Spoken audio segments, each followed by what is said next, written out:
Nós vamos trazer algumas dicas e algumas questões jurídicas e até práticas para vocês mostrarem para o cliente de vocês que dá para financiar um imóvel com até 50% mais barato do que um valor normal. O imóvel financiado, ele ultrapassa facilmente 100% o valor dele. Eu digo isso por experiência própria. Na verdade, tudo isso aqui veio por experiência própria, porque meu primeiro imóvel eu fiz um péssimo negócio. Todas as opções erradas que eu tinha para escolher no financiamento eu escolhi. Uma delas foi, por exemplo, escolher a Price. Que a Price, a tabela paga a mesma coisa por mês, só que os juros são altíssimos, a amortização é 5%. E por que hackeando o financiamento de imóveis? Para que você possa entregar um produto diferenciado para o seu cliente, para que ele possa financiar um imóvel pagando até 1/3 a menos do valor normal, de 1/3 a 50%. Como, então, que você vai apresentar para o seu cliente, um potencial comprador, esse produto? Como que você vai conseguir fazer com que ele economize? 3 pontos. Entendendo como funcionam as modalidades e as espécies de amortização no financiamento, utilizando a incidência do ITBI de forma correta, isso aqui é muito importante, e aplicando de maneira estratégica a amortização do saldo devedor. Por quê? Normalmente o cliente, e eu digo isso por experiência própria também, acha que o valor do imóvel financiado é exatamente o mesmo que o imóvel comprado à vista. O cliente não tem aquela visão final, ele só quer saber o valor da parcela. R$1.000 por mês? Não, cabe no meu orçamento, fechou. Só que ele não sabe que lá no final ele está pagando 3 imóveis ao invés de um. E mostrar para o cliente que a melhor forma de financiar o imóvel e pagar o saldo devedor, economizando até 1/3 do valor total. Isso aqui eu vou mostrar para vocês que existe um defeito no sistema de amortização do financiamento, em que tu consegues pagar menos sem fazer nada de diferente, só escolhendo a opção correta na hora de amortizar o financiamento. E também oferecer um produto especializado e diferenciado. E o que eu vou mostrar para vocês? 4 pontos. Verificar a situação do imóvel e a documentação necessária, as garantias reais, modalidades e espécies de amortização do financiamento, hipóteses de não incidência do ITBI e a quitação do financiamento e procedimentos finais. Bom, por que as pessoas querem adquirir um imóvel? Isso vocês já devem saber, ter conhecimento amplo. E eu percebi que só 10% de todas as pessoas que querem adquirir um imóvel querem adquirir para investimento. Ou seja, já tem um imóvel e querem comprar um outro imóvel para investir, para alugar, para fazer kitnet, fazer sobrado, qualquer coisa nesse sentido. Comprar na planta e depois vender pronto pelo dobro do valor, enfim. São só 10% das pessoas que compram imóvel querem comprar para investir. A maioria delas compra para uso próprio, para ter o seu imóvel. E 95% quer comprar um imóvel para deixar de pagar aluguel. 87% para satisfação pessoal, 85% para sentimento de conquista, eu tenho a minha casa própria, 73% de sedentarismo, no sentido de não querer ficar mudando o tempo inteiro, mas estacionar, não, essa aqui é a minha casa e aqui eu vou constituir minha família. Sabe aquelas casas que era do avô, depois do bisavô, depois do trisavô? São essas pessoas, e só 10% compram para investir. E o sonho da casa própria é o segundo maior sonho de todas as pessoas, pelo menos do Brasil. O primeiro maior sonho é fazer uma viagem internacional. Tem gente que prefere ir para a Disney do que comprar o seu próprio imóvel. Mas vamos ficar com o segundo lugar, que já está ótimo. Então, só que muita gente não tem dinheiro para comprar um imóvel à vista. Então a maioria vai financiar um imóvel, isso é fato. Só que a maioria das pessoas não entende como funciona o financiamento. Chega aqui, gostei daquele ali, eu quero financiar. E na cabeça dele eu quero financiar se o banco aprovar o financiamento está tudo certo, e se a parcela caber no meu bolso, couber no meu bolso, também está tudo certo. Não importa se eu vou ficar 30 anos pagando o imóvel, pedalando R$1.000 por mês, e se no final o imóvel é de 300 mil, eu paguei 600 mil, 750 mil. Ele só quer saber se vai caber no orçamento dele. Por isso que é importante mostrar para eles como é válido, como é imprescindível ele conhecer como funciona esse financiamento. Eu fiz esse mesmo curso online pelo YouTube e assim, eu me surpreendi com o tanto de pessoas que se sentiram agradecidas. Cara, eu não sabia que funcionava assim, eu não sabia que era tão complicado assim, não sabia que dava para fazer desse jeito, advogado, corretor, pessoas que querem comprar imóvel para morar, pessoas que querem comprar imóvel para investir. Então eu percebi que isso aqui poucas pessoas conhecem. Então se vocês detêm esse conhecimento e conseguem passar para o cliente de vocês, com certeza vocês vão se destacar no mercado de trabalho. Porque para o cliente, na cabeça dele, o banco, o corretor, a construtora é tudo a mesma coisa. Deu errado, aquela corretora é ruim. Aquele corretor é pilantra. Mas não, ele fez o trabalho dele certo. Que deu problema foi na construtora, que deu problema foi no banco e assim por diante. Então, a primeira coisa que a gente precisa entender é verificar a situação do imóvel e verificar a documentação necessária. Isso aqui daria para fazer um curso só sobre a documentação do imóvel, só sobre a matrícula do imóvel, porque a matrícula do imóvel diz muita coisa. Então, a situação do imóvel, o que precisa para verificar a situação do imóvel? Matrícula do imóvel. Ela diz tudo o que tu precisas saber sobre um imóvel. Qual é o título originário, se foi um usucapião, se foi um leilão, se foi cedido do Império, se foi uma capitania hereditária, se foi cedido da Marinha, cedido do município, cedido do Estado e assim por diante. Vamos para o próximo passo. Certidão negativa de protestos e certidão de distribuição de ações cíveis e trabalhistas, para ver se esse imóvel ele não é objeto de alguma ação. Ação de usucapião, ação de missão de posse, ação de execução, uma trabalhista contra a empresa. Porque o imóvel, ele, embora não esteja na matrícula nesse momento, se o vendedor ou se a empresa do vendedor estiver devendo e estiver sendo executada, esse imóvel pode ser penhorado. Então, até o comprador concretizar todo o trâmite de compra e venda, esse imóvel pode ser penhorado antes de ele receber as chaves, ou até um pouco depois, dependendo do caso. Então não vale a pena negociar um imóvel em que ele vai estar sujeito a ser desfeito a qualquer momento. Então por isso que é importante pegar todas as certidões negativas. E se é um apartamento, certidão de débito condominial, porque o débito condominial acompanha o imóvel. A gente chama de dívida próprio terreno, que acompanha o imóvel. Tu vendeu um imóvel com 500 mil de dívida de IPTU. Quem comprou vai ter que assumir a bronca. Ele pode espernear, pode fazer o que quiser. Não, mas eu comprei assim, ele disse que não tinha dívida. Azar o teu, tem dívida e tu vai ter que pagar a dívida. Depois, tu precisas da documentação, tanto do comprador quanto do vendedor. Analisou o imóvel, ele está redondo, está completinho, ótimo. Vai para a documentação do comprador e do vendedor. Primeiro, por mais óbvio que seja, a cópia do documento de identificação da pessoa. Porque tu precisa saber se o comprador é, de fato, quem está comprando e se o vendedor é, de fato, aquele que está vendendo. Isso é mais comum do que se imagina. Pessoas que vendem o mesmo imóvel para 3 pessoas diferentes. Pessoas que se passam pelo pai, se passam pelo irmão e assim por diante. Bem comum, infelizmente. Comprovante de residência atualizado da pessoa para ver se ele realmente mora onde diz que mora. Certidão atualizada de estado civil. Por quê? Hoje em dia, em 2 meses, tu pode se casar e se divorciar. É fácil, é rápido assim. Às vezes até menos. Então assim, se a pessoa no começo do processo era casada e se divorciou, esse imóvel vai ter que ser partilhado. Então ele não pode mais vender 100% do imóvel, ele vai ter que vender 50%. Se tiver um péssimo advogado, nem isso, ele perde o imóvel todo.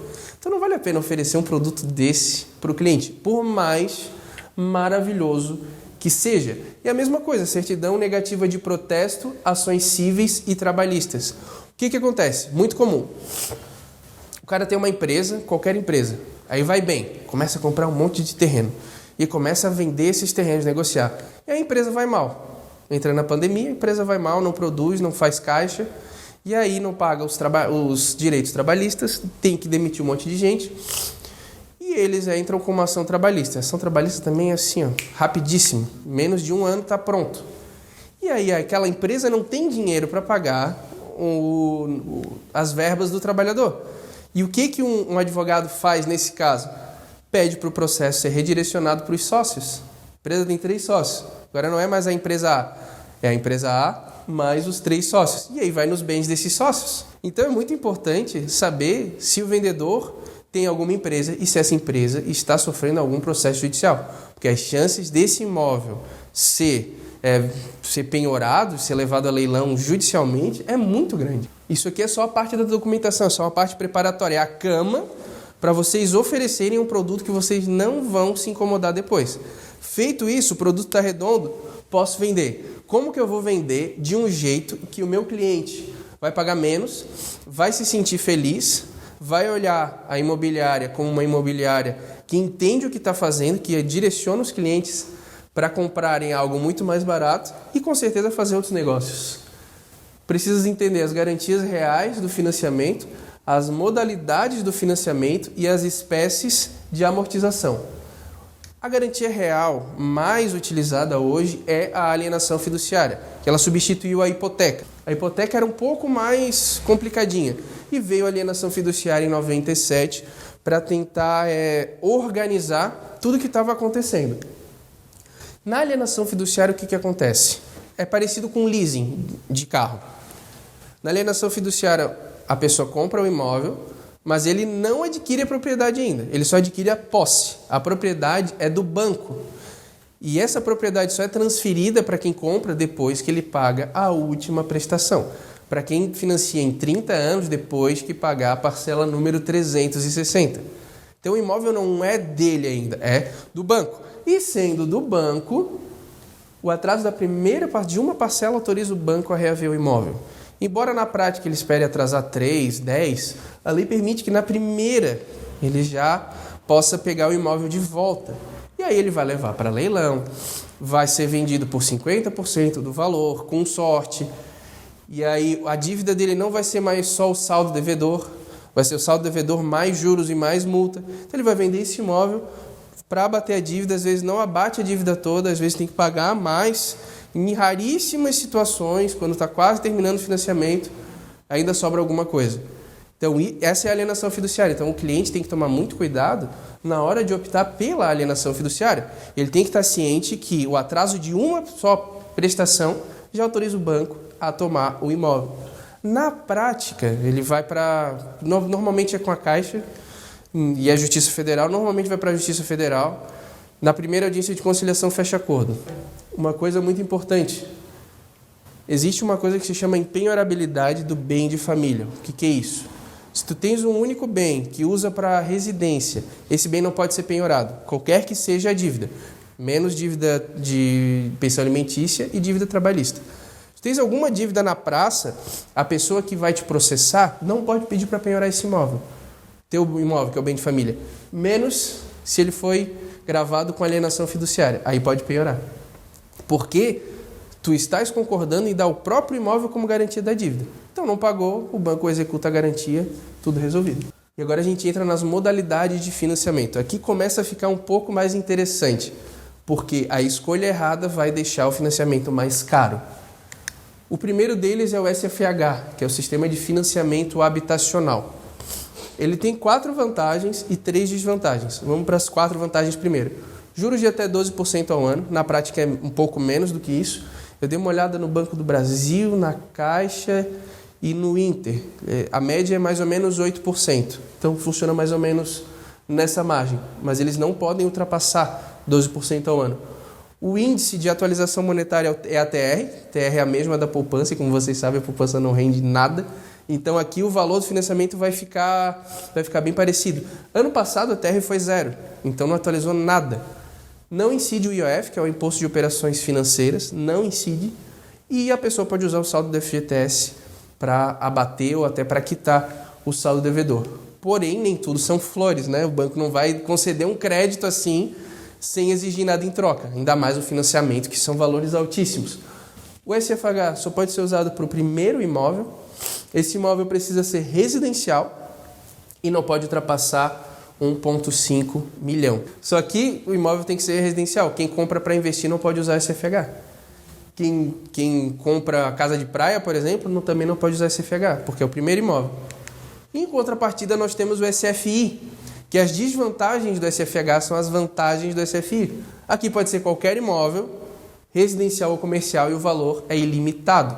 Porém, nem tudo são flores.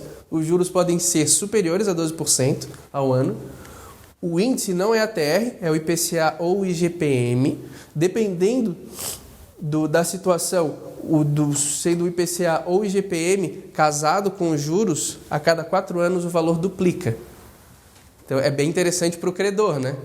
E aqui incide o IOF, tem um tributo a mais para pagar e não pode usar o FGTS. Então, como que eu aconselho um cliente a escolher o SFH ou o SFI? Fazendo uma simples pergunta: qual é o objetivo da compra desse imóvel?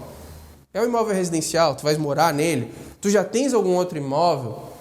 Tu tem saldo do FGTS para abater? Às vezes a pessoa trabalha 40 anos na mesma empresa e o FGTS dele está gigante e ele usa para abater o financiamento. Então, dependendo do tipo de cliente, normalmente o SFI é um cliente mais alto padrão, né?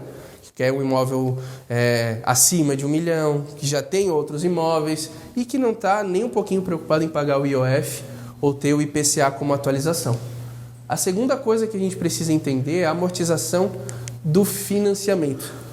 E aqui, como diz o outro, filho chora e a mãe não vê. Aqui que o negócio fica complicado. A tabela Price e o saque. A amortização do financiamento funciona assim. O banco ele vai te dar um crédito, mas é um banco. Ele vai querer uma garantia de volta. Então tu vai estar pagando, vai estar devolvendo o que tu pegou e tu vai estar pagando por aquele crédito. É como se tu estivesse alugando dinheiro. Em resumo é isso. Tu estás alugando dinheiro do banco. Tu tem 2 formas de pagar esse aluguel. Pela Price ou pelo saque. Existem algumas outras taxas, alguns outros seguros, mas basicamente é o saldo devedor mais os juros. É isso que a pessoa vai pagar todos os meses quando financia um imóvel. A amortização, que é o saldo devedor, e os juros. Simples assim. Só que na Price as parcelas são fixas. Que o principal e os juros eles flutuam, mas a parcela é fixa. R$1.000 vai ser R$1.000 até a última parcela. Claro que vai atualizando todo ano, mas aquela parcela fica estagnada. Nas primeiras parcelas da Price, 5% é amortização e 95% de juros. Então, assim, nos primeiros anos você vai estar pagando juros. E aqui tem um efeito gangorra. Começa com 5% de amortização e 95% de juros e no passar do tempo inverte. Na última parcela vai pagar bem pouco de juros e muito de amortização. Só que a última parcela, depois de 30 anos, não vale a pena para quem quer fazer um bom negócio.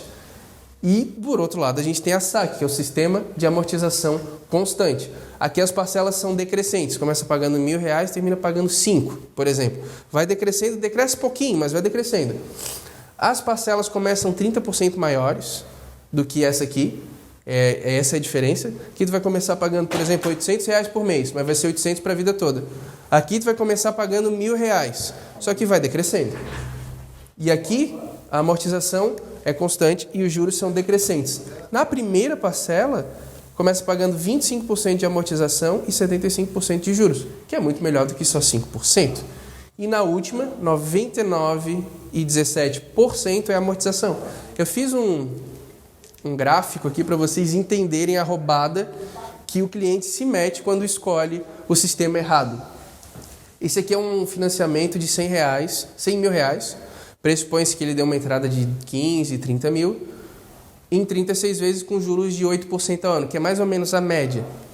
Então, na primeira parcela, R$714 pela Price e 921 pela SAC. Mostra isso aqui para o cliente. Olha, a Price está 714, o mesmo imóvel. E a SAC está 921.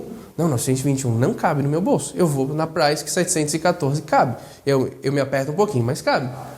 Só que ele vai pagar 71 de amortização. Então, desses 100 mil, a primeira parcela amortizou R$71. É muito pouco. E pagou 643 de juros. E isso aqui vai acompanhar por longos anos. 100 mil financiado, na Price virou 257 mil, mais do que 100%. Na SAC, um pouquinho menos.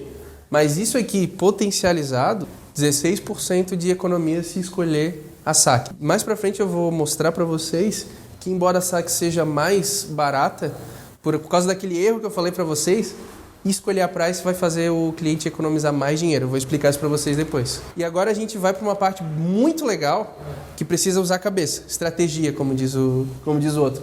Entendendo o ITBI e as hipóteses de não incidência.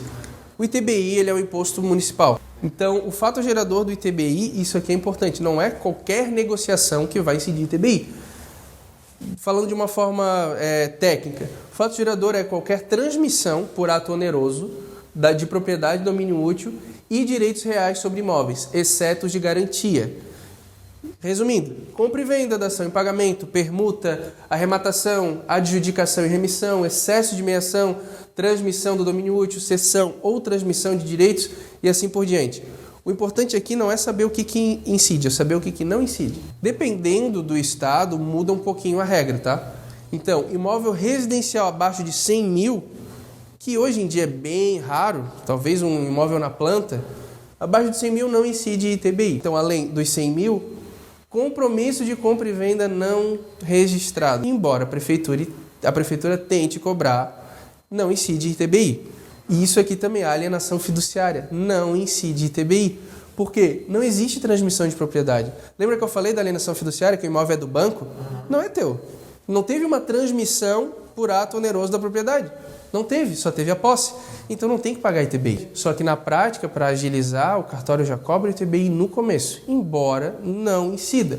Imóvel comprado na planta também não incide, porque tu não estás comprando, a propriedade não é tua. É tua daqui a 4 anos se o imóvel for entregue na data combinada.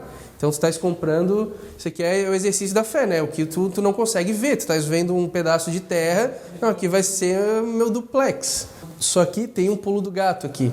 O imóvel com alienação fiduciária, comprado na planta principalmente, a pessoa vai financiar em 30 anos, certo? Um imóvel comprado em 2020, ele vai valer um tanto. Em 2050, ele não vai valer mais o mesmo tanto. Então, assim, o imóvel na planta, em média, isso no geral, varia muito, de 20% a 30% ele valoriza, da planta até ficar pronto. E o imóvel normal, 1,23 ao ano, mais ou menos, depende da situação. Então, assim, depois de 30 anos, um imóvel de 150 mil, tu vai ter que pagar o ITBI em cima de 150 mil. Em 30 anos, esse imóvel vai estar valendo 200 mil, por exemplo, dependendo das circunstâncias. Então, ainda que não seja devido o ITBI agora, é melhor pagar agora. No imóvel na planta, é melhor pagar agora, porque quando ele ficar pronto, ele vai valorizar 20%. Só compensa não pagar o ITBI agora, para quem vai comprar e sabe que vai vender daqui a pouco.